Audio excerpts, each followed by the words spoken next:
Bon, on fait une petite prière, restez assis. Alors Seigneur, on te bénit, on te rend grâce pour ta parole, fais qu'elle soit efficace dans notre cœur, que ton Esprit Saint agisse pour qu'on puisse l'accueillir dans la foi et dans la grandeur de Dieu.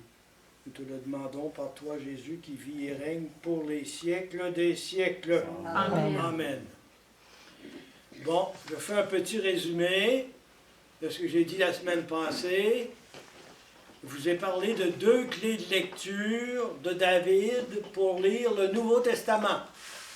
Les 2 clés de lecture, ce n'est pas pour lire David, c'est pour lire le Nouveau Testament. Et la première clé de lecture, vous en souvenez? La première clé de lecture, c'est que David a été consacré. Ouais. Messie ou Christ. Retenez les termes. Hein? Le mot « oin », ça se traduit en hébreu par « Messie », puis en grec par « Christos ». C'est ce qui veut dire le mot « oin ». Oin pour une mission que Dieu lui donne. Alors c'est Samuel qui est allé le consacrer dans sa famille.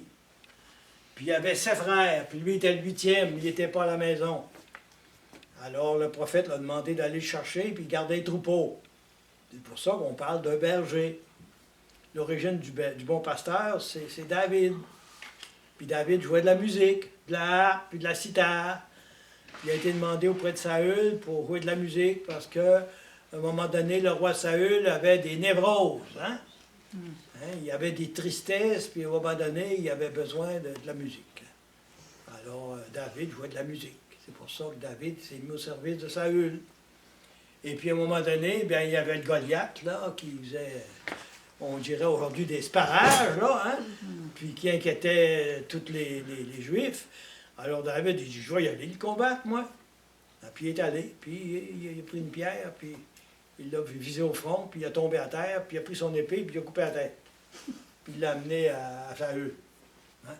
Bon, ça c'est la première clé de lecture. Donc, Messie, oin, Christos, Christ, consacré. Ça, c'est la première clé de lecture. Vous allez retrouver ça dans le Nouveau Testament. Hein? Quand on va attendre le Messie, là, c'est toujours une référence à David. Puis David est né à Bethléem. Jésus ira avec Marie et Joseph se faire inscrire à Bethléem parce qu'il était de la descendance de David. Ça va? C'était son village. C'est un petit village, hein? Je suis allé là. C'est pas bien gros. Hein? Bon. Ça, c'est la première clé de lecture. La deuxième clé de lecture, vous en souvenez? J'ai triché. C'est roi. Roi. Allez voir dans mes mots. Roi, royaume, hein? Royaume Jérusalem. Puis après ça, le temple de Jérusalem. Alors, qu'est-ce que David va faire? David va se fonder une capitale entre le royaume de Juda et le royaume d'Israël. Le royaume d'Israël est distribué, là, c'est au nord. Et puis Bethléem, eh bien, c'est au sud, dans Juda. Juda et Benjamin. C'est bon vous reteniez ça. Le sud, hein, c'est toujours en bas, puis le nord, c'est en haut. Ils fondent une capitale entre le royaume de Juda et le royaume de quoi? Benjamin. Israël. Benjamin. C'est-à-dire Jérusalem devient la capitale de tout le pays, mais des 12 tribus. Mais il y a 2 tribus au sud, puis 10 au nord. On va voir ça ce soir, hein, parce qu'il va y avoir un schisme. On va vous parler de ça. Ça va jusque-là? Oui. La tribu de Lévi, eux autres, est-ce qu'il y avait un territoire aussi, lui, qui Oui. était des Oui, prêtres, c'est un fils de Jacob. Les 12 tribus, c'est le nom des 12 fils de Jacob. Mais Lévi, lui, c'était spécial parce qu'il faisait des prêtres. Il n'y avait pas de territoire. OK. Il n'y avait pas de territoire. Les 11 autres en avaient un. Parce que les autres, leur territoire, c'était Dieu qui les nourrissait. Parce que les gens donnaient, quand ils allaient faire des sacrifices, puis c'est avec ça qu'ils vivaient. Ça va? La tribu de Lévi. Ils ont en donné un à Joseph aussi, même s'il l'avait mis dehors. Bon, oui, Joseph, il était reconnu. Là. C'est parce que Jacob il est revenu en Égypte, mais il a retrouvé Joseph. Oui. Il a retrouvé Joseph. Il a été réaccepté par ses frères. Ah Oui. oui, mon Dieu. Ils ont eu oui, peur de ils lui ont tout le sauvé. temps, par exemple. Hein? Bon. Ça va jusque-là? Oui. Bon, ce soir, on va terminer la partie qui concerne David, concernant les conséquences du péché de David. Puis c'est vrai pour notre vie spirituelle, ça aussi. Hein? N'oubliez pas ça. Là, hein? Quand il y a du péché, là, n'oubliez pas que ça amène la division dans les relations avec les personnes, avec les familles, et puis dans notre entourage. Parce qu'on devient, sans s'en rendre compte, fauteur de troubles. Vous savez ce que ça veut dire, fauteur de troubles? On crée des problèmes aux autres. Alors, je vous ai donné une référence, conséquence du péché de David. Vous allez aller au chapitre 13 du 2e livre de Samuel. On ne lira pas tout, mais il va lire des petits extraits. Chapitre 13, 2e livre de Samuel.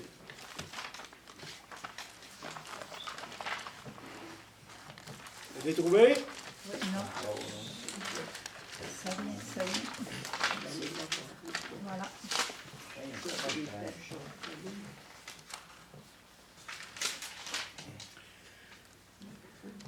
On en lit un petit extrait au premier verset. Voici ce qui arriva ensuite. Absalom, fils de David, avait une sœur fort belle, appelée Tamar. Amon, fils de David, en devint amoureux. Amon se rendit malade de chagrin à cause de sa sœur Tamar, car elle était vierge. Et lui faire quelque chose aurait aux yeux d'Amon tenu du prodige. Amon avait un ami nommé Yonadad, fils de Shiméa, frère de David. Yonadad était un homme très avisé. Il lui dit, « Pourquoi donc, fils du roi, es-tu si déprimé chaque matin? Ne veux-tu pas m'en informer? » Amon lui dit, « C'est Tamar, la sœur de mon frère Absalom. J'en suis amoureux. » Alors Yonadad lui dit, « Couche-toi sur ton lit et fais le malade. » Puis là, il va demander à Tamar de venir s'en occuper, puis là, il va en profiter. Mais ça va se terminer mal. Ça se trouve être la sœur de son frère, mais c'est pas sa sœur à lui. C'est demi. C'est demi. Hein? Alors, ce qui va arriver, là, ça va se savoir. Puis là, Absalom, pour venger sa sœur, il va tuer Amon. Son frère. Moi, j'en ai perdu un bout, là. Absalom, c'était un autre fils de David, C'est ça. qui était amoureux avec cette Non, demi-sœur. c'était pas Absalom qui était amoureux. C'est Amon. C'est Amon. Donc, C'est un autre Amon. fils de David, bon. Amon, puis son demi-frère. Ok, je comprends. Tu vois? C'est un frère. Ok. Hein? On va Puis nommer. là, il va violer Tamar. Ok, je comprends. Ça va? Puis là, qu'est-ce qui va arriver? Ben, Absalom, pour se venger, il va tuer Amon. Amon. Ok. Hein? Puis ça va amener une chicane entre son père, qui est David, et puis Absalom. Puis un peu plus tard, il va se révolter contre son père. Comprenez-vous, là? Et le péché enchaîne, là, toutes ces brisures, puis toutes ces divisions-là. Hein? S'il n'avait pas fait ça, il n'y aurait rien eu. Hein? Alors, David va quand même pardonner à Absalom au bout de 3 ans. Il va être obligé de s'exiler. Puis quand il va revenir, ben, un peu plus tard, il va se révolter contre son père. Bon. Là, je vois juste l'aspect de la division que le péché amène. Hein? Et c'est ce que le prophète Nathan avait dit à David, hein? Que dans sa propre famille, ben, il vivrait des malheurs. Bon. Alors ça, après ça, on va aller à la révolte d'Absalom et la fuite de David. Après ça, Absalom va en profiter pour aller faire une fête à l'extérieur, puis il va inviter beaucoup de ses amis, puis là, il va se faire quasiment nommer roi. puis sacré roi. Puis là, imaginez, là, David apprend ça à Jérusalem, hein, puis là, il connaissait son fils. Hein. Il dit, il faut absolument fuir Jérusalem, parce que on n'est pas mieux que mort. Parce que c'était un homme de valeur, Absalom, hein, un homme brillant pour tout ça. Hein. Alors, on va aller voir ça aussi, un petit peu plus loin.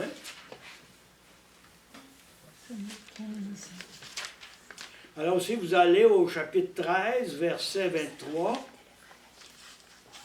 C'est la fuite d'Absalom. Oui, parce que comme David s'est marié plus qu'avec une femme, ben, il y avait des fils, c'était des demi-frères. Il était aux femmes en hostie, cet homme-là, hein? Ben, à ce temps-là, c'est comme ça. Et Salomon a eu 700 femmes, 500 cubines. Oui. C'était un homme, Salomon. Mais c'était un peu la politique. Dans ce temps-là, ouais. La politique des musulmans aussi, hein, plus Ouais, tard, hein. ouais. Bon. Alors, on va au verset 23, chapitre 13. 2 ans après, on fit la tente chez Absalom, près d'Éphraïm. Absalom invita tous les fils de roi. Absalom vint chez le roi et dit, je t'en prie, voici qu'on fait la tente chez ton serviteur. Que le roi et ses serviteurs veuillent bien accompagner ton serviteur. Le roi dit à Absalom, non mon fils, je t'en prie, n'y allons pas tous, il ne faut pas que nous te soyons à charge.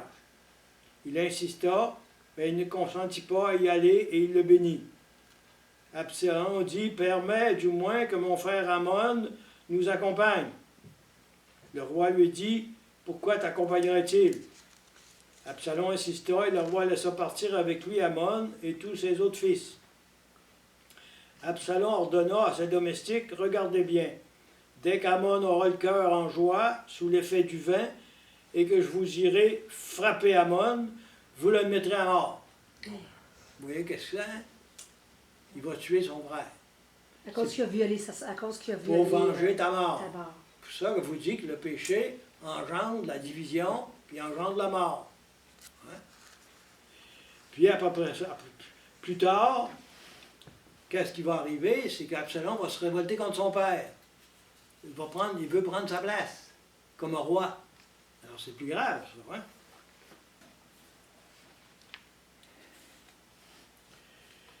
Alors, on va aller un petit peu plus loin au chapitre Révolte Absalom, enfin chapitre 15. Vous en avez un petit extrait, hein, vous pouvez lire ça. C'est pour que vous compreniez un petit peu là, toute cette période-là, qui est une période difficile pour David. Vous comprenez, là, c'est Tamar qui est mis à mort. C'est Amon qui est mis à mort. C'est Absalom qui se révolte. Puis un peu plus loin, on va voir un autre de ses fils qui va se révolter aussi. C'est pas drôle, hein? Alors, au chapitre 15. Or, après cela, Absalom se procura un char et des chevaux, ainsi que 50 hommes qui couraient devant lui. Levé de bon matin, Absalom se tenait au bord du chemin de la porte. Chaque fois qu'un homme ayant un procès devait se rendre chez le roi pour demander justice, Absalom l'interpellait et lui disait « De quelle ville es-tu » Il disait « Ton serviteur est de l'une des tribus d'Israël. » Alors Absalom lui disait « Vois, ta cause est bonne et juste, mais il n'y a personne pour t'entendre de la part du roi. » Alors là, il s'est mis à faire de la cabale auprès des gens qu'il rencontrait pour les détourner du roi David. Voyez-vous comment ça a commencé? Vous savez ce que c'est, hein? Quand on se met à faire du papotage, là. Qu'est-ce que ça peut amener, hein? Surtout quand c'est... quand il y a des fois, il y a de la vérité, mais des fois, il n'y en a pas. Bon. Alors, on continue, on va aller au verset un peu plus loin. Au verset 10, Absalom envoya des agents dans toutes les tribus d'Israël pour dire, dès que vous entendrez le son du corps, vous pourrez dire, Absalom est devenu roi à Hébron. 200 hommes de Jérusalem avaient accompagné Absalom des invités, partis en toute innocence. Ils ne savaient rien de l'affaire. Pendant qu'Absalom offrait les sacrifices, il envoya chercher Ahitophel, le Guillonite, conseiller de David, dans sa ville de Gilo. La conspiration devint puissante et le parti d'Absalom de plus en plus important. Alors là, David a appris ça, puis qu'est-ce qu'il va faire? Il va fuir Jérusalem. Parce qu'il savait que son fils, là, il était prêt à tout faire. Hein? Parce qu'il a été 3 ans en exil, hein, avant de revenir, avant que le roi lui permette de revenir. Parce qu'il avait tué Amon, hein, son demi-frère. Ah, ok, il passe 3 ans à Psa, Oui. je sais pas trop quoi. Il passe 3 exil. ans en exil. Ah, ok. Oui, oui. Ok. Absalom. Bon, allez, au verset 13, un informateur vient dire à David, le cœur des hommes d'Israël s'est tourné vers Absalom. David dit à tous ses serviteurs qui étaient avec lui à Jérusalem, en route, fuyons, car Absalom ne nous fera pas de quartier. Allez-vous-en vite, sinon il aura vite fait de nous atteindre et de nous mettre à mal et de passer la ville au fil de l'épée. Il connaissait son gars, hein? C'est un radical. Les serviteurs du roi dirent au roi, quel que soit le choix de mon Seigneur, le roi, tes serviteurs sont là. Le roi sortit donc à pied avec toute sa famille, mais le roi laissa 10 concubines pour garder la maison. Le roi sortit à pied. Ça ici, là, rappelez-vous qu'il va faire le chemin que Jésus va faire avant de monter au calvaire pour mourir.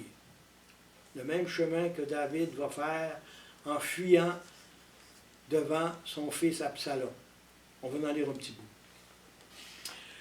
Donc le roi sortit à pied avec tout le peuple, et l'on s'arrêta à la dernière maison. Tous ses serviteurs passaient auprès de lui, tous les Kérétiens, tous les Pélétiens et tous les Guihites, 600 hommes venus de Gath à sa suite, passaient devant le roi. Le roi dit à Itaï, le Guidite, « Pourquoi viendrais-tu toi aussi avec nous? Retourne et reste avec l'autre roi, car tu es un étranger, tu es même un exilé pour ton pays. Tu es arrivé hier et aujourd'hui je t'entraînerai avec nous, alors que moi je vais à l'aventure. Hein? » Alors il ne voulait pas que cet étranger-là soit entraîné dans la révolte. Hein? C'est un beau geste encore du roi David, ça là. Hein? Donc, retourne et ramène tes frères avec toi, fidélité et loyauté.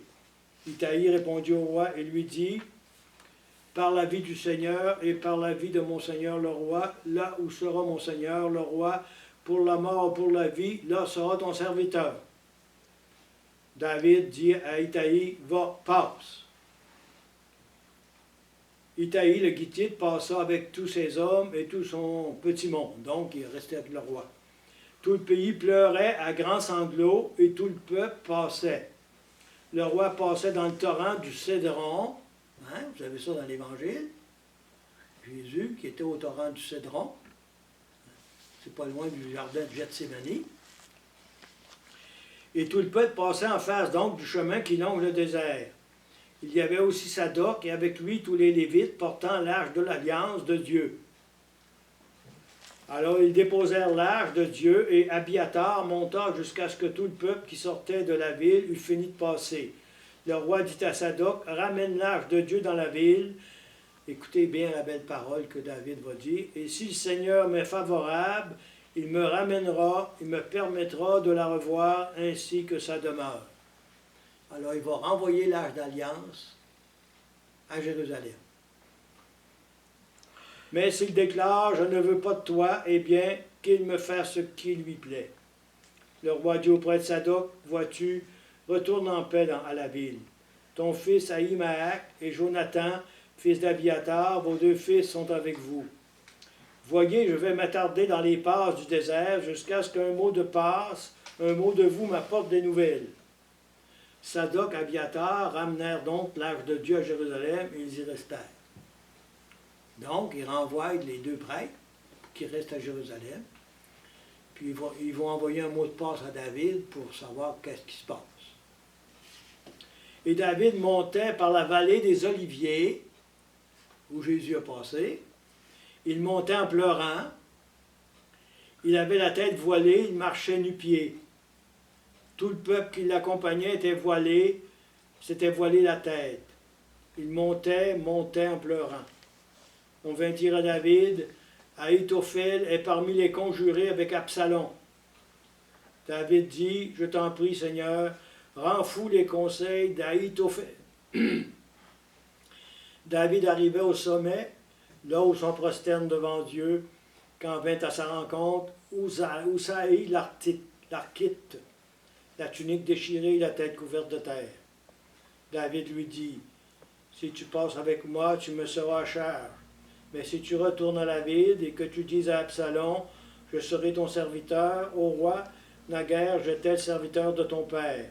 Eh bien maintenant je suis ton serviteur. Alors tu pourras déjouer à mon avantage les conseils d'Ahitophel. Et n'auras-tu pas près de toi là-bas les prêtres Sadoc Abiatar?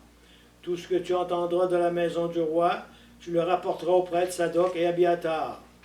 Ils ont près d'eux là-bas leurs 2 fils. On tourne la page. Vous me transmettrez par leur intermédiaire tout ce que vous entendrez dire. Et Oussaï, l'ami de David, rentra dans la ville au moment où Absalom entrait à Jérusalem. Donc, il s'est envoyé des espions dans la ville de Jérusalem pour savoir qu'est-ce qui se passe. Vous savez, David, il a échappé à Saül pendant quasiment une vingtaine d'années. Alors, il y avait le sens de l'organisation. Hein. Alors, on va aller encore un petit bout, là, mais on ne pourra pas tout lire ça. On va aller au verset 5. Le roi David arrivait à Bahurim quand un homme en sortait. Il était du même clan que la maison de Saül et s'appelait Shimei, fils de Guéra. Tout en sortant, il proférait des malédictions. Là, il va maudire David, puis tout ça, l'accuser de toutes sortes de choses. Puis là, un des soldats qui était avec David dit, je vais le tuer. David dit non. Il dit, si c'est Yahvé qui a dit de faire ça, qu'est-ce que je pourrais faire, moi, alors que mon fils m'a... Hein? Mon fils m'a renié lui-même. Laisse-le faire. Alors, il n'a pas voulu qu'il le tue. Ça en valait plus doux. Alors, on va aller un peu plus loin au verset 15. Alors, Absalom et toute la troupe des hommes d'Israël étaient arrivés à Jérusalem. Ahitophel était avec lui. Puis là, ben, ce qui est arrivé, ils vont conseiller Absalom d'attendre au lendemain, ce qui va permettre à David de s'enfuir, traverser le Jourdain. Bon. Et puis, on va aller encore un petit peu plus loin.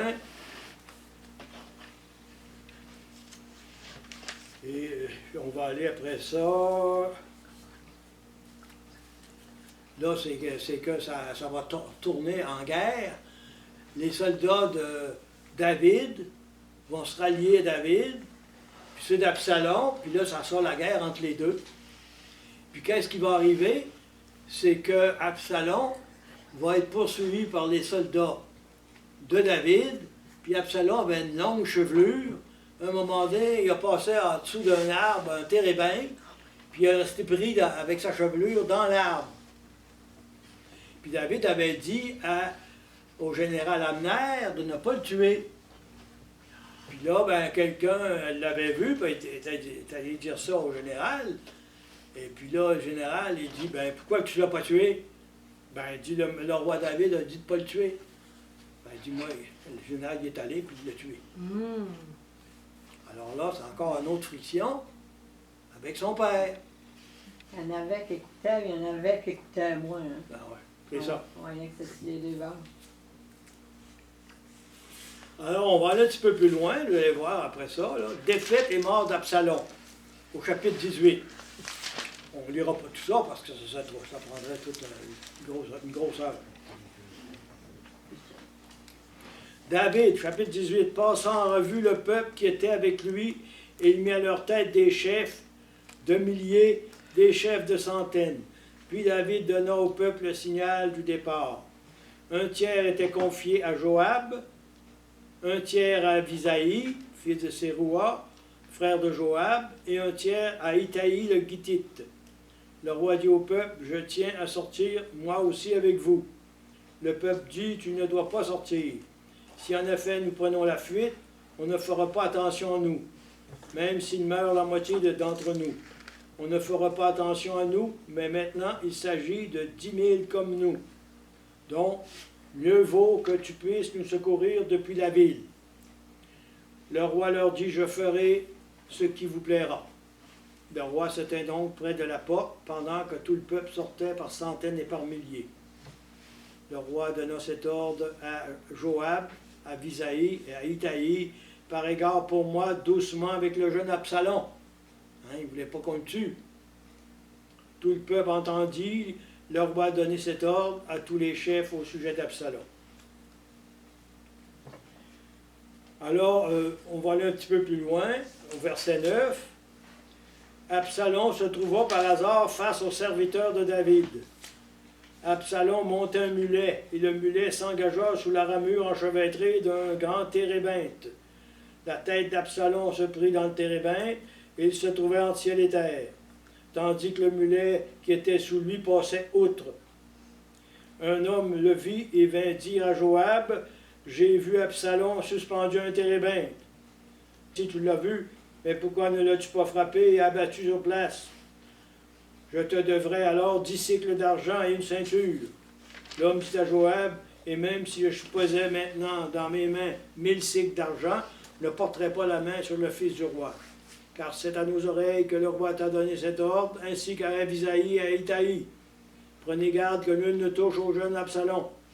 D'ailleurs, si j'avais commis cette forfaiture contre sa vie, rien n'échappe au roi, et toi-même tu te serais tenu à l'écart. » Joab dit, « Je ne vais pas attendre ainsi devant toi. » Il prit en main 3 épieux et les planta dans le cœur d'Absalom, encore vivant, au milieu du térébinthe. Puis 10 jeunes gens, les écuyers de Joab, entourèrent Absalom et le frappèrent à mort. Joab sonna du corps et le peuple cessa de poursuivre Israël, car Joab retint le peuple. On prit Absalom et on le jeta dans la forêt, dans une grande fosse, et l'on érigea dessus un énorme tas de pierres. Tout Israël s'est enfui, chacun à ses tentes. Bon. Ça finit en catastrophe. Hein? Il s'est révolté contre son père. C'est pas drôle. Son père va retourner le chercher. Hein. Ben là, quand il va apprendre ça, hein, c'était quasiment un deuil pour tout le peuple. Il est... Oups. Mais vous voyez qu'est-ce que c'est le péché, hein? Vous voyez? Ça a commencé avec Tamar, puis Amon. Puis là, Absalom tue Amon. Puis là, il est envoyé à 3 ans en exil. Quand il revient, il se réconcilie avec son père. Mais là, il se révolte contre son père pour prendre la place de son père. Puis là, ben, il va mourir dans la guerre contre son père. Voyez-vous ce que c'est? Joab, c'était-tu Chef d'armée. de l'armée de Absalom? Non. De David? De David. OK. De David. Mais le roi David, il est très docile, hein? Oui. Ben, je trouve qu'il est docile ici, là. Oui, là, ils ont dit de ne pas y aller, puis Ouais, il voulait il y est aller, pas puis allé. il n'est pas allé. Parce qu'il leur a dit de ne pas y aller. Ouais, Je me dis, c'est lui, le roi. ouais. Tu sais, il est vraiment Ben, comme il, ça. il là. écoutait Il son est peuple. obéissant, ouais, Il c'est ça. écoutait son peuple. Hein. Ouais. C'est pour ça. Le Alors, roi, David, ça doit être ça, dans le fond, il est au service du peuple. oui. Alors, David a fait l'unité du... Pas tout le monde qui... David a fait l'unité du pays du nord, des 10 tribus du nord et des 2 du sud. Puis il a créé une capitale commune aux 2, Jérusalem. Puis il a développé le culte religieux en plus parce qu'il a amené l'Arche d'Alliance. C'est ce que David a fait. Puis pour le juif de l'Ancien Testament, le sommet de l'Ancien Testament, c'est David. Mais l'Arche d'Alliance, c'est quoi ça? C'est Le cadre de la loi. Les 10 commandements. les 10 commandements étaient là. Dans- Qui avaient été gravés sur des pierres, puis c'est ça qu'on mettait dans l'Arche Les 10 d'Alliance. commandements, c'était des pierres, des Plus grosses docile pierres, dans là. tout. Il y a tout le temps Tu sais, ça avait été ancien, hein. gravé. David jusqu'à C'est la quand pas qu'il y a dur de Moïse. C'est ça. C'est ça. Puis ils On les gardait avaient ça mis comme lieu, c'est le lieu de la présence de Dieu. C'est David qui a amené ça à Jérusalem. Oui, OK. ça a été fait donné à Moïse. transporter. Puis ils ont toujours vu Ça, dans c'est une l'Arche tente d'Alliance. pendant leur marche pour aller dans la terre promise. Il était dans une espèce de... Le temple. Ouais, mais pour les transporter, il y avait toute Oui. une... Ta gueule. Il y avait des chérubins qui tenaient ça. Oui, bon, tout il y ça. avait des poignées, là, C'est- puis ouais. il y avait deux hommes, C'est un peu deux la hommes en avant, base. puis deux hommes en arrière, puis ils transportaient en même temps que... Ça se trouve-tu être un petit peu comme l'origine de la tape sainte? Non, c'est l'origine Non. du tabernacle. Ah, OK. Du tabernacle. OK. Lieu de la présence C'est de vrai. Dieu. OK. Vous savez, on hérite beaucoup de choses des Juifs. Hein? Qui Oui, oui, transportait oui. c'est l'origine du C'était tabernacle. comme dans un coffre, Un coffre. gros, C'est un gros coffre. coffre. C'est un coffre. Puis ils transportaient les tables C'est partout. tout Ils l'ont décrit. transporté pendant 40 ans dans le désert. Ouais, là. c'est tout décrit dans Ouais. des textes, mais Dans les là, on textes, n'avait pas dans voulu les voir Exodes, ça parce que tout ça ouais. demande trop Moi, de je temps. l'ai lu, c'est pour ça que... Ouais. Moi aussi, j'ai lu, c'est très intéressant. Ah, Bon, très alors intéressant. vous voyez ce que fait le péché, là, hein? Le péché divise, puis le péché brise, a brisé la famille de David. Comprenez-vous? C'est déjà 2 morts. Il va en avoir un autre après. Mort d'Absalom, on a vu ça.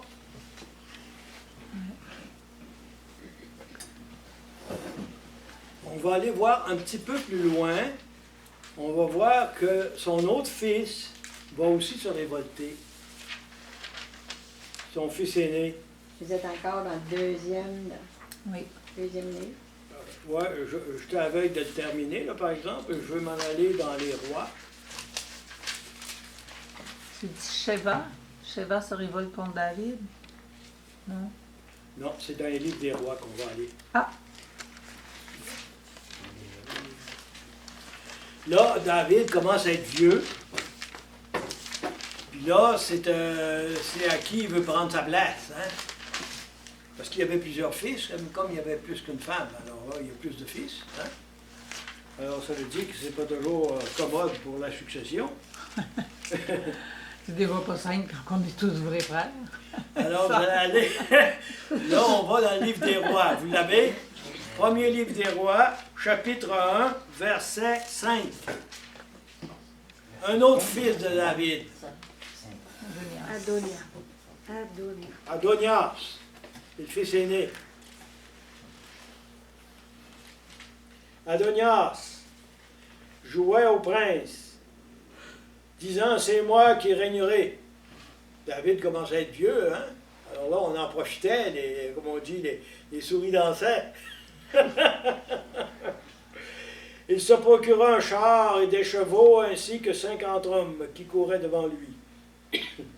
Jamais durant sa vie son père ne l'avait réprimandé en disant « Pourquoi agis-tu ainsi ?» En outre, lui aussi était très beau et sa mère l'avait enfanté après Absalom. Il se concerta avec Joab, fils de Séroua, et avec le prêtre Abiatar, qui lui donnèrent leur appui. Mais ni le prêtre Sadoc, ni Banayahu, fils de Yehoyada, Dis donc ça. Vous les lisez vite, vous avez déjà lu. ni le prophète Nathan, ni Chiméi, ni Réi, ni lépreux David n'étaient partisans d'Adonias. Il offrit en sacrifice des moutons, des bœufs, des veaux gras près de la pierre de Zoélet, qui est à côté de la source de Roguel. Et il invita tous ses frères, les fils du roi et tous les hommes de Juda qui étaient au service du roi. Mais il n'invita pas le prophète Nathan, ni Benayahu, ni lépreux, ni son frère Salomon. Réaction du parti de Salomon, son sac à Guillon. Alors là, qu'est-ce qui va arriver? Ils vont apprendre ça, la mère, Berzabé, va apprendre ça. Puis le prêtre, c'est Sadoc, il me semble que c'est Sadoc. Berzabé, au verset 15. Berzabé entra chez le roi. Là, ils ont appris ça, puis ils sont allés dire ça à David. Entra chez le roi dans sa chambre privée. Le roi était très vieux, et Abisag, la Sunamite, le servait. Berzabé s'inclina et se prosterna devant le roi et dit, « Que veux-tu? » Elle lui répondit, « Mon Seigneur, tu as fait ce serment à ta servante par le Seigneur ton Dieu. C'est ton fils Salomon qui régnera après moi, et c'est lui qui s'assiera sur mon trône. Maintenant, voilà que c'est Adonias qui est roi, et pourtant, mon Seigneur, le roi n'en sait rien. Il a offert en sacrifice des taureaux, des veaux, etc. Bon, on va aller un peu plus tard. Ainsi, alors, allons au verset 20. « Quant à toi, mon Seigneur, le roi, tout Israël a les yeux fixés sur toi, pour que tu lui annonces qui s'assiera sur le trône après mon Seigneur le roi. lorsque mon Seigneur le roi se sera couché avec ses pères, moi et mon fils Salomon, nous serons traités comme des coupables. Et il parlait encore avec le roi quand le prophète Nathan. Bon, là, Nathan va venir, il va dire la même chose au roi David. Puis là, David va décider de nommer Salomon comme son fils pour lui succéder. Puis il va le mettre sur sa mule, puis il va l'envoyer à l'endroit qu'il faut pour être sacré roi. Puis là, ils vont entendre les cris, là, hein? Adonias va entendre les c'était pas très loin où il était allé, là.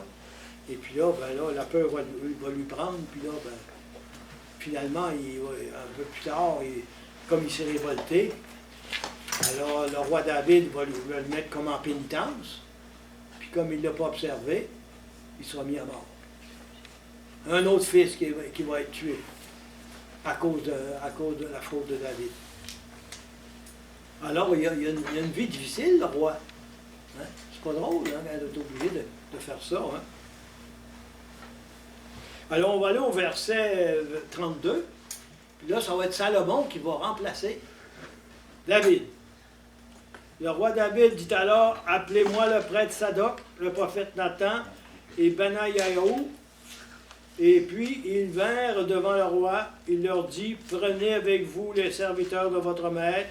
Vous mettrez mon fils Salomon sur ma propre mule, et vous le ferez descendre à Guillon. Là, le prêtre Sadoc et le prophète Nathan lui feront l'onction qui le sacrera roi sur Israël, tandis que vous sonnerez du corps et crierez « Vive le roi Salomon ». Donc là, ça va être Salomon qui va être nommé roi, puis qui va remplacer David. Il n'est pas mort encore, mais il a décidé de le mettre à sa place. Alors, vous allez au verset 41, échec du complot d'Adonias. Alors, Adonias, ainsi que tous ses invités, entendirent ces clameurs alors qu'ils finissaient de manger. Joab entendit même le son du corps et dit, « Pourquoi ce tumulte dans la ville? » Il parlait encore quand arriva Jonathan, fils du prêtre Abiatar, et Adonias lui dit, « Viens, tu es un homme de valeur. Tu as sûrement une bonne nouvelle à annoncer. » Jonathan répondit à Adonias, « Pas du tout. Notre Seigneur, le roi David, a fait roi Salomon. » Le roi a envoyé avec lui le prêtre Sadoc, le prophète Nathan, Benayahu, ainsi que les Kérétiens et les Pélétiens, et ils l'ont fait monter sur la mule du roi. Et le prêtre Sadoc et le prophète Nathan lui ont fait l'onction royale. Alors là, la fosse va partir avec Adonias. Et puis là, ben, ça va se finir que mon mari il sera mis à mort. Qui s'est révolté contre son père. Deuxième fils qui meurt. Alors, vous voyez comment que ça se termine. Alors, c'est le règne de Salomon qui va commencer. Puis Salomon a eu un règne important, puis a continué, je dirais, la politique de son père. Et vous avez les notes que je vous ai données, là. C'est celle-là que je vous ai donnée ce soir. Vous avez le règne de Salomon, 970 à 931. Et je ne vous ai pas peut-être expliqué ça, là, mais les dates de l'Ancien Testament, ça descend au lieu de monter. Vous savez ça, hein? Ça commence à 1950 avec Abraham, puis là on descend, puis à un moment donné, quand ils vont être rendus à 0, c'est là qu'on va prendre l'année à partir du Christ, à 0. On va se tromper quand même, là, mais ça revient à ça. Vous avez dit que Salomon, c'était dans quelle année? 970. Vous l'avez dans les notes. C'est bon. Vous l'avez dans les notes. Parfait. Vous avez dit que David, c'était 1000, hein? 1000 avant Jésus-Christ. Puis David a vécu, qui a été roi presque au-dessus de 40 ans. Hein? Il est mort très vieux. Hein? Alors, il a pu faire des œuvres importantes dans sa vie. Donc, vous avez les notes que je vous ai données, là. Salomon, fils de David et de Berzabé. La Berzabé, là, c'est la femme qu'il avait vue, là, qui se baignait. Là. Hein? Il l'a gardée comme femme. C'était sa première femme, elle? Non. Oh, Non, parce qu'il y avait, il y avait Michal, sa fille de Saül, qui avait marié avant. Oui, c'était sa deuxième. la deuxième, il y avait des Ok. concubines. Mais tu Ah, savais, il ne faut pas juger avec les critères d'aujourd'hui. Hein. non, non. Non. Il Comprenez? avait dit allez peupler la terre. Oui, c'est ça. C'est ça Il qu'il en a veut plus. Oui, bien que c'est pas Il d'avant. voulait que le roi en fasse pas fait. mal. Il n'allait pas payer. Monsieur Donc- Thibodeau dit qu'une, c'est pas d'avance. Ouais. Il y a quatre, il y a vous ici, il y a 4 caractéristiques pour Salomon. Salomon le sage, Salomon le constructeur, celui qui va faire le temple de Jérusalem, Salomon le marchand, et puis après ça, il y a les ombres de son règne. Alors on va aller voir, chapitre 1er des rois, chapitre 3, premier livre des rois, chapitre 3, versets 9 à 15. Salomon va demander la sagesse. Chapitre 3, versets 9 à 15. Il était-tu bon, lui? C'est-tu un bon temps comme David? Salomon? Oui, mais je ferai des nuances plus tard. Il te faudra donner à ton serviteur un cœur qui ait de l'entendement. Ça, c'est de la sagesse. Hein? Pour gouverner ton peuple, pour discerner le bien et le mal. Qui en effet serait coupable de gouverner ton peuple, ce peuple si important. Cette demande de Salomon plutôt au Seigneur. Dieu lui dit, puisque tu as demandé cela, et que tu n'as pas demandé pour toi une longue vie, que tu n'as pas demandé pour toi la richesse, que tu n'as pas demandé la mort de tes ennemis, mais que tu as demandé le discernement pour gouverner avec droiture, voici, j'agis selon tes paroles. Je te donne un cœur sage et perspicace, de telle sorte qu'il n'y aura eu personne comme toi avant toi, et qu'après toi, il n'y aura personne comme toi. Et même, ce que tu n'as pas demandé, je te le donne. Et la richesse et la gloire, de telle sorte que, durant toute ta vie, il n'y aura personne comme toi parmi les rois. Et si tu marches dans mes chemins, ça ici c'est important, si tu marches dans mes chemins, en gardant mes lois et mes commandements, comme David ton père, je prolongerai ta vie. Voilà la mission que Salomon va avoir de Dieu lorsqu'il a été consacré. Ça, c'est Dieu qui lui parlait, là. Oui. Il y a eu ça en songe. Hein? OK. On le dit dans le texte. Hein? Salomon se réveilla et tel fut son rêve, il rentra à Jérusalem et se tint devant l'arche de l'alliance du Seigneur. Il offrit des holocaustes et des sacrifices. Bon. Alors, vous voyez, là, c'est son fils qui va prendre la suite du royaume du nord et du sud. Parce qu'à ce moment-là, c'est unifié. C'est David qui a fait l'unité du royaume d'Israël et du sud. Ça va jusque-là? On va aller voir sa sagesse, là, le jugement de Salomon, au chapitre 3 encore, puis on va aller à 16, 28. Un jugement de Salomon, célèbre. Je vous le résume en quelques mots. Il y avait une femme qui avait pris l'enfant de l'autre, puis disait que c'était son enfant parce que l'autre était mort. Hein? Puis là, ils sont venus voir Salomon pour qu'il juge. Hein? Et puis là, ben, c'est le jugement de Salomon. Vous allez voir comment il va régler ça. Quand Jésus, selon le temps que Jésus avait mis au monde, là, qu'il tuait tous les enfants. Non, Ça, c'est rare. ça c'est Hérode. Ouais, Hérode, mais que les enfants de 2 hommes. Oui, c'est ça. Mais Mais là, le jugement de Salomon, c'est pas ça. personnellement. C'est une femme dont l'enfant est mort, puis elle a pris l'enfant de l'autre qui était vivant, Ah, puis ouais. elle a dit que c'était son enfant. Alors, 2 prostituées vinrent se présenter devant le roi. L'une dit, je t'en supplie, mon Seigneur, moi et cette femme, nous habitons la même maison. Et j'ai accouché alors qu'elle s'y trouvait. Or, 3 jours après mon accouchement, cette femme accoucha à son tour. Nous étions ensemble, sans personne d'autre dans la maison. Il n'y avait que nous deux. Le fils de cette femme mourut une nuit parce qu'elle s'était couchée sur lui. Elle se leva au milieu de la nuit prit mon fils qui était à côté de moi, ta servante dormait, et le coucha contre elle. Et son fils, le mort, elle le coucha contre moi. Je me levai le matin pour allaiter mon fils, mais il était mort. Le jour venu, je le regardai attentivement, mais ce n'était pas mon fils, celui dont j'avais accouché. L'autre femme dit, non, mon fils, c'est le vivant, et ton fils, c'est le mort.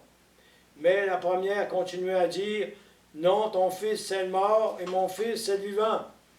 Ainsi parlait-elle devant le roi. Le roi dit, celle-ci dit, mon fils, c'est le vivant, et ton fils, c'est le mort. Et celle-là dit, non, ton fils, c'est le mort, et mon fils, c'est le vivant. Le roi dit, apportez-moi une épée. Et l'on apporta l'épée devant le roi.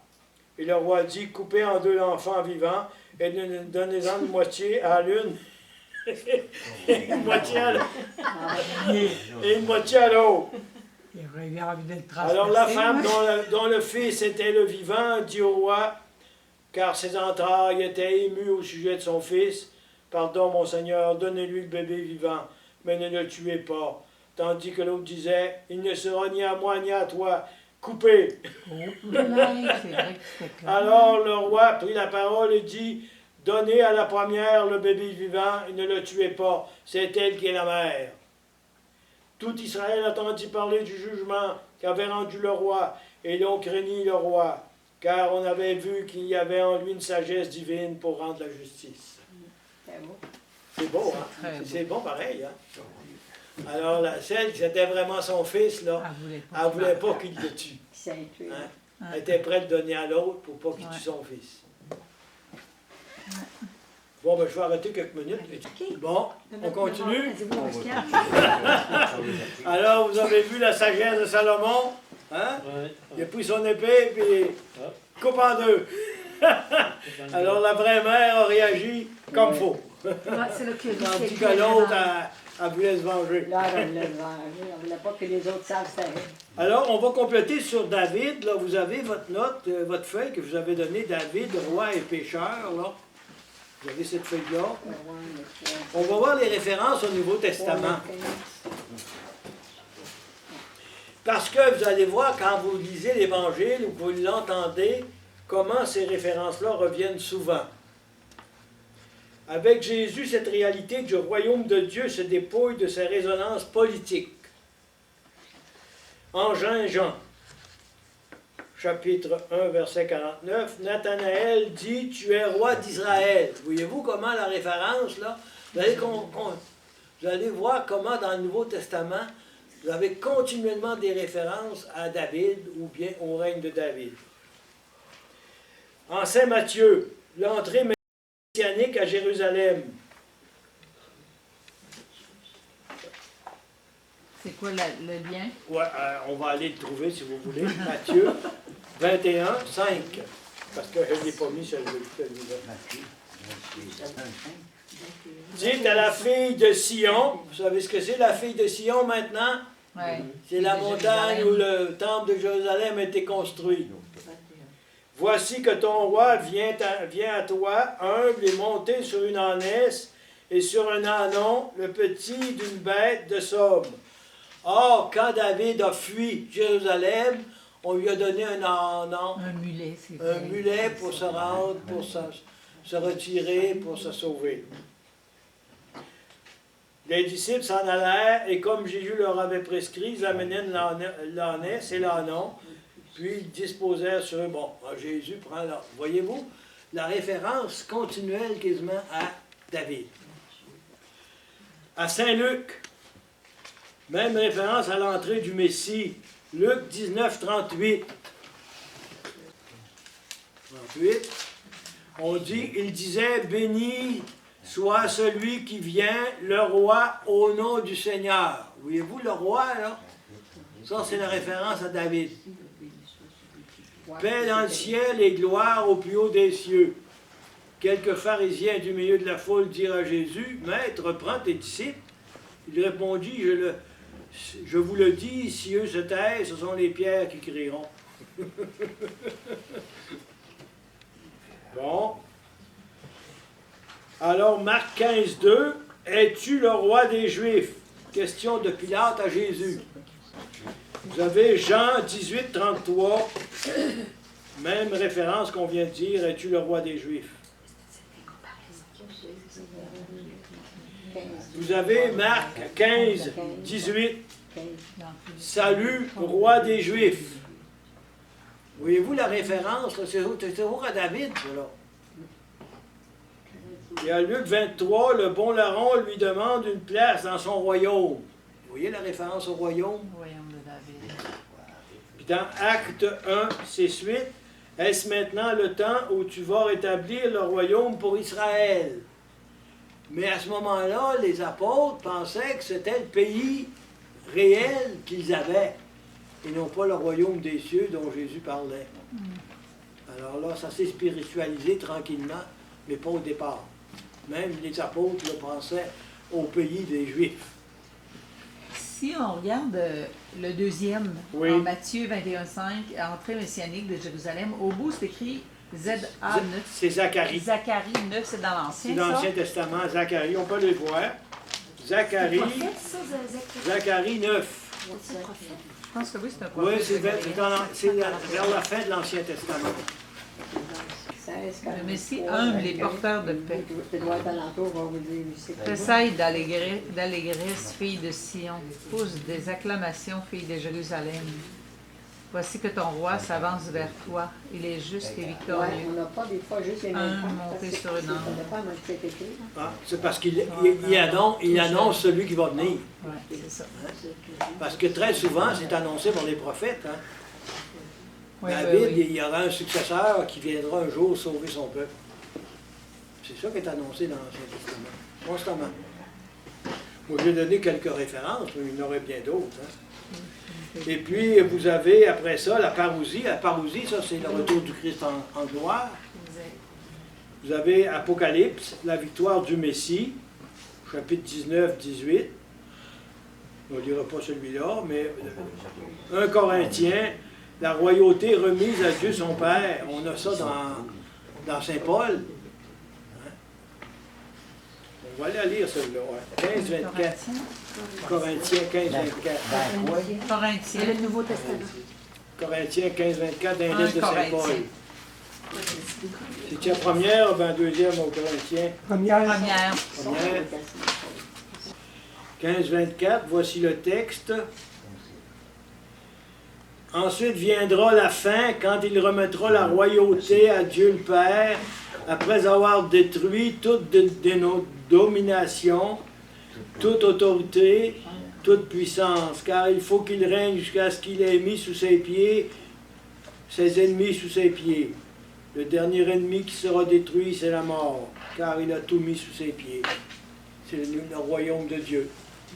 Hein? C'est beau, hein? C'est les lettres de Saint Paul, ça. Oui, les lettres de Paul. Puis en Saint-Luc, vous avez aussi, vous mangerez et boirez à ma table dans mon royaume, et vous siégerez sur des trônes pour juger les 12 tribus d'Israël. C'est dans le Nouveau Testament, ça. Et puis dans l'Apocalypse 21, c'est la Jérusalem céleste. C'est-à-dire, c'est à la parousie, le retour du Christ en gloire. Et puis, on considère Jérusalem céleste, c'est le ciel. Hein? Alors là, on fait un saut avec le sens de Jérusalem. Ça devient le ciel. Alors, vous voyez comment David, c'est important pour savoir lire le Nouveau Testament. Parce que toutes les références viennent de lui. De David. Oui. David comme consacré, puis David comme roi et royaume. Parce que c'est lui qui a fait le royaume du peuple juif. L'unité du peuple juif. Au niveau religieux, puis au niveau politique. Puis quand on parle de David, c'est qu'un jour, Nathan a fait une prophétie, puis a annoncé que ses descendants, un jour, deviendraient notre sauveur. C'est annoncé par la prophétie de Nathan qu'on a vue la semaine passée. Ça va jusque-là? Oui. La renommée de Salomon, on va aller au 1 Roi, chapitre 4. 1 Roi, chapitre 4, 9, 14. On va aller plutôt aller au chapitre 5.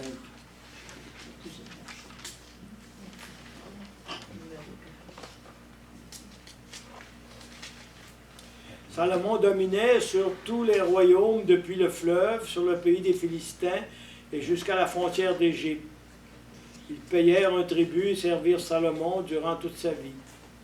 Les vivres de Salomon étaient par jour 30 corps de semoule et 60 corps de farine.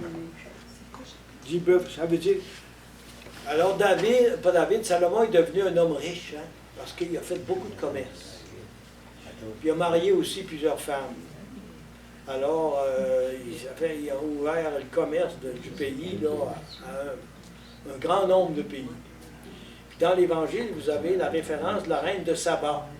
Hein? Alors là, c'est Salomon qui va la recevoir. Et puis, elle va lui faire des présents. Puis, la reine de Saba va être éblouie de la sagesse de Salomon. Salomon, il donnait à manger à tout le monde, hein? C'est ça que... Ouais. Alors, le pays s'est enrichi beaucoup avec Salomon. Ce qui était bon, tout le monde y aidait. Vous êtes à quel chapitre? Puis 5. quel verset? Donc, chapitre 5, le premier livre des rois.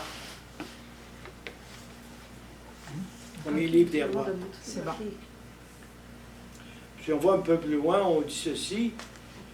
Il vivait en paix avec tous les pays qui l'environnaient. Juda et Israël demeurèrent en sécurité, chacun sous sa vigne et sous son figuier. Alors là, on parle de tout ça. Alors, on n'a pas besoin de développer ça tellement. Là, la renommée de Salomon, dans son temps, c'était un des rois, je dirais, les plus riches qu'il y a eu dans l'Ancien Testament. Puis il partageait, alors, c'était Ouais. bon. Là. Mais un texte important qu'on va voir un petit peu, là, c'est 1 Roi, chapitre 8. C'est la construction du temple. Ça, c'est important.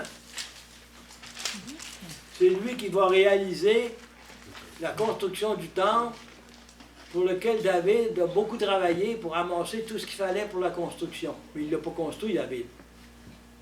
C'est son fils qui l'a fait C'est bâtir. ça. C'est son fils qui va le construire.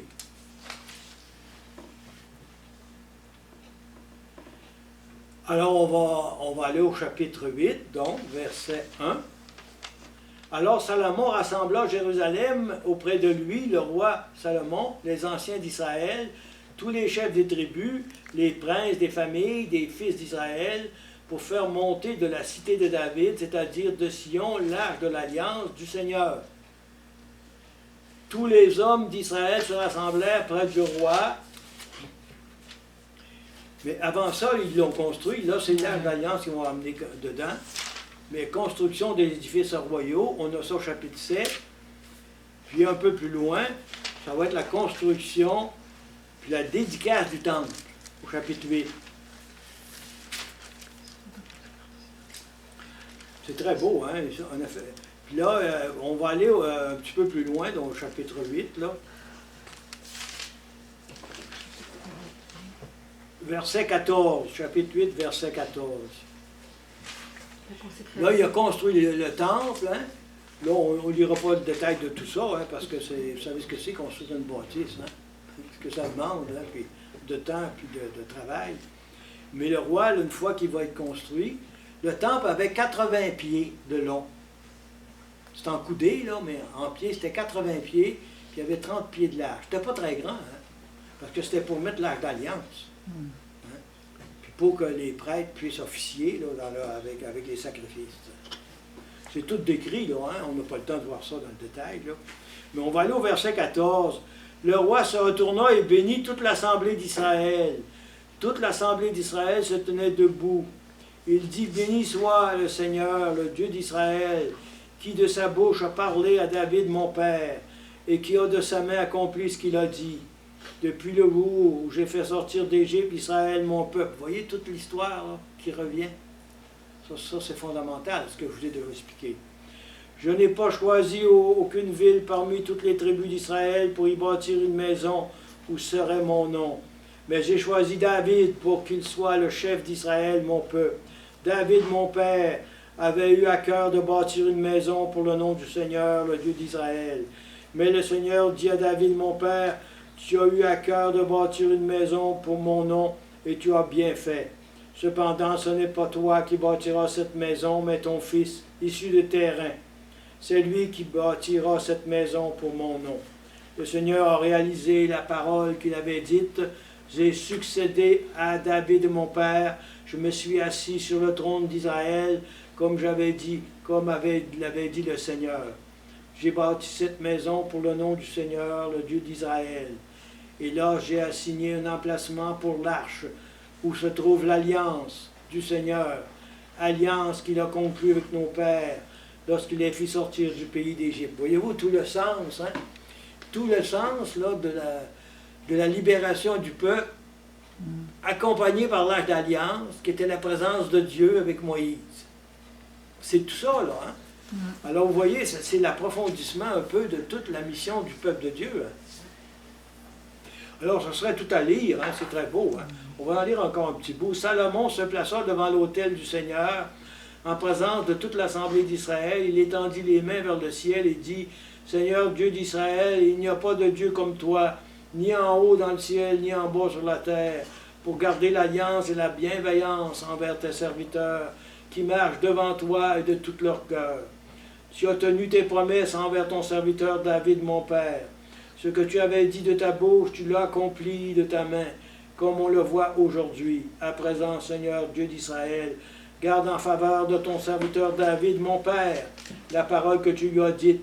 Quelqu'un des tiens ne manquera jamais de siéger devant moi sur le trône d'Israël, pourvu que tes fils veillent sur leur conduite en marchant devant moi, comme tu as marché devant moi. À présent, Dieu d'Israël, que se vérifie donc la parole que tu as dite à ton serviteur David, mon père. Est-ce que vraiment Dieu pourrait habiter sur la terre? Les cieux eux-mêmes et les cieux des cieux ne peuvent le contenir. Combien moins cette maison que j'ai bâtie, sois attentif à la prière, à la supplication de ton serviteur. C'est très beau, hein? Très beau. C'est tout le sens là, de l'alliance du peuple avec Dieu, qu'il a fait au mont Sinaï avec Moïse, dans le désert, quand ils ont été libérés. Hein? C'est toute la reprise de ça. Et c'est ça qui va se transmettre dans le peuple, dans l'espérance, puis quand Jésus va arriver, pour eux autres, c'est l'accomplissement de la promesse de Dieu qui a été faite à David dans l'Ancien Testament, à Abraham, Isaac, Jacob. Hein? Je vous ai dit qu'il avait promis un fils puis une terre. Hein? Le fils, c'était Isaac, dans le temps d'Abraham, mais dans le Nouveau Testament, c'est Jésus. Puis la terre, c'est la terre promise, où sont les Juifs encore aujourd'hui, après 2000 ans. Même s'ils ont été chassés souvent, ils sont venus dedans. C'est beau, c'est très beau. Hein? Oui. C'est beau, vous savez, Intéressant. la foi d'Abraham, c'est quelque chose. Hein? Alors, la construction du temple, on a le temps d'en regarder un petit peu, c'est 1, 9. 8, 1 à 9. Il convoqua toutes les tribus. Dans les rois? Oui. Chapitre 9. Oui, chapitre 8, là. Ah, 1 roi, chapitre 8, puis on va aller au verset 5.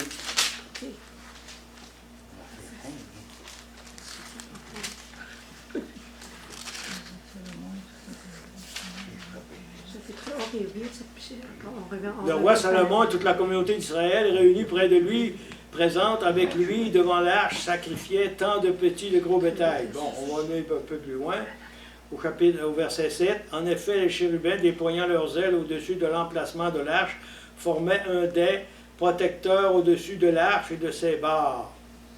Vous savez, quand vous voyez des églises, des fois, il y a toujours 2 anges, un de chaque côté. C'est ce qu'on appelait les chérubins dans le temple. C'est une reproduction de ça. Oui, mais les chérubins, c'est un des 9 cas des anges, ça. Oui, ça représente des anges, mais Exact. dans ce temps-là, ils appelaient les chérubins. OK. Il y avait ça, chaque côté de l'arche, dans le temple. Ah, ouais. À cause de la longueur de ces barres, on voyait leurs extrémités depuis le lieu saint qui précède la chambre sacrée. Mais on ne les voyait pas de l'extérieur. Elles sont encore là aujourd'hui. il n'y a rien dans l'arche sinon les 2 tables de pierre déposées par Moïse à l'Horeb. Hein? Quand le Seigneur conclut l'alliance avec les fils d'Israël à leur sortie du pays d'Égypte. Vous voyez pourquoi que l'Exode c'était si important. Or, lorsque les prêtres furent sortis du lieu saint, la nuée remplit la maison du Seigneur, et les prêtres ne pouvaient pas s'y tenir pour leur service à cause de cette nuée, car la gloire du Seigneur remplissait la maison du Seigneur. Alors là, il y a eu une manifestation de la présence de Dieu. Hein? Alors Salomon dit, le Seigneur a dit vouloir séjourner dans l'obscurité. C'est donc bien pour toi que j'ai bâti une maison princière, une demeure que tu habiteras toujours. Si on va à Jérusalem, Il n'y a pas de temps. ah, il n'y en a plus de temps. Il a été défait en l'an 70 après Jésus-Christ. Il n'a pas été bâti. Et l'étape de la loi n'existe plus. Ça a été détruit. Alors, parce que Jésus avait dit, détruisez ce Détruisez ce temple, temple. et en 3 jours, je le rebâtirai. Il parlait du temple de son corps. Ah ouais, un Le temple, actuellement, Ah ouais, c'est plus le temple de Pierre, c'est Jésus lui-même, le temple. C'est Jésus qui est le temple, Ah oui. qui nous a révélé le Père, puis l'Esprit Saint. Mais vous, les liens, comment... Qui détruit ça, le temple, puis les... Ah, c'est les Romains qui ont détruit le temple. Le temple qui a été détruit déjà, j'en parlerai plus tard, là, mais il a été détruit lorsque le pays de Juda a tombé en 587 par Nabucodonosor. Puis il y a eu tous les Juifs ont été exilés à Babylone pendant 70 ans. Ah oui. Ils sont revenus plus tard. Ils ont construit un temple. Hérode a construit le temple aussi. Il l'a perfectionné. Du temps de Jésus, le temple était là. Mais Jésus avait dit, il ne demeurera pas pierre sur pierre. Il a été détruit en 70 parce que les Juifs se sont révoltés contre les Romains. Les Romains, ils ont défait Jérusalem, puis le temple, puis les murs, puis tout. Ils en ont mangé une. Ça a été presque une insulte pour les Juifs. Hein? C'est la guerre, hein? C'est ce que c'est, hein? Ouais, pour- Bon, ben on pense qu'on va arrêter ici pour ce soir, hein? On a vu pas mal de choses, hein? Ah oui, c'est bon. C'est intéressant. Là, on va être rendu, là, bien vite, là, la fameuse séparation des Juifs entre eux. Ah. Division des Juifs entre eux.